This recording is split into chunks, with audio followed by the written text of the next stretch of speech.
Hello বন্ধুরা, কেমন আছো সবাই?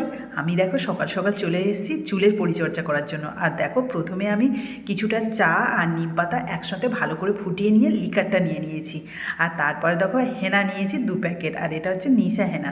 এই নিশা হেনাটা দোকান থেকেই বললো ভীষণ ভালো, তুমি নিয়ে দেখো। তাও সেই জন্য আমি নিয়ে চলে এলাম দোকানদারের কথা মতো 2 প্যাকেট, আর নিয়ে দেখো ওই যে জলটা আছে সেই জলের মধ্যে ভালো করে মিশিয়ে নিলাম। আর যেহেতু জলটা গরম ছিল সেই জন্য আমি কিছুক্ষণ রেখে দিয়েছিলাম।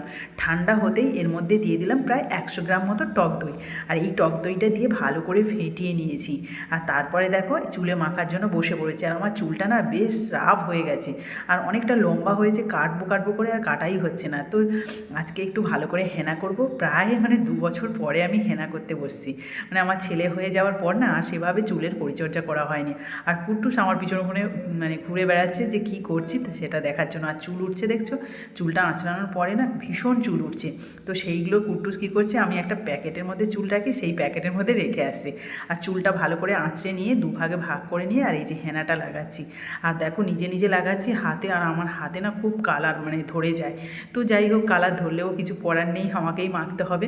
তো ভালো করে চুলের গোড়ায়ও দিচ্ছি, যেহেতু আমি নিম পাতার রস দিয়েছি। আর এই শীতের সময় না প্রচুর খুশকি হয়, তবে নিম পাতার রসটা দিলে ভীষণ ভালো কাজ করে। তাছাড়া তো টক দইও আছে, আর চায়ের লিকারটা কালারটাও বেশ ভালো হয়।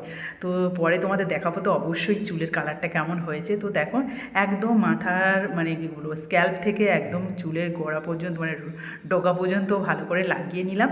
আর 2 সাইডে কিন্তু একইভাবে লাগিয়ে নেবো। আর দেখবে তোমরাও যখন হেনা করবে না এইভাবে চুলটা আঁচড়ে নিয়ে 2 ভাগে ভাগ করে নিয়ে হেনা করবে, ভীষণ ভালো হেনা করা যায় কিন্তু।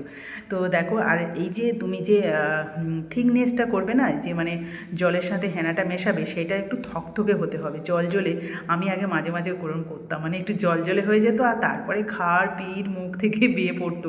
সেটা থেকে একদম ভালো লাগতো না, মাথায় রাখতেও ইচ্ছে হতো না। তবে এই যে ভালো করে দেখো দুদিকে যে চুলটা আমি ভাগ করে রেখেছিলাম লাগিয়ে নিলাম। এবার লাগিয়ে নিয়ে দুটোকে এক জায়গায় করে একটা ক্লিপ দিয়ে আটকে রাখবো।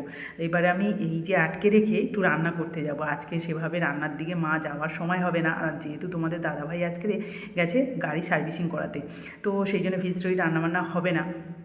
আমি একটু দুপুরে রান্নাবান্নার দিকেই যাব।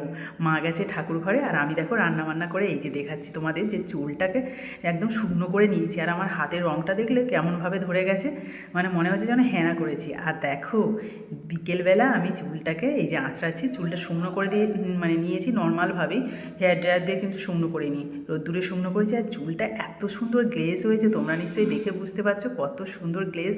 তবে আমি শ্যাম্পু করিনি কিন্তু, শুধু ধুয়েই নিয়েছি চুলটা, পরে শ্যাম্পু করব। দারুণ লাগছে। তোমরাও যদি হেনা করো এভাবে হেনা করবে, দেখবে ভীষণ ভালো হবে। তো চলো।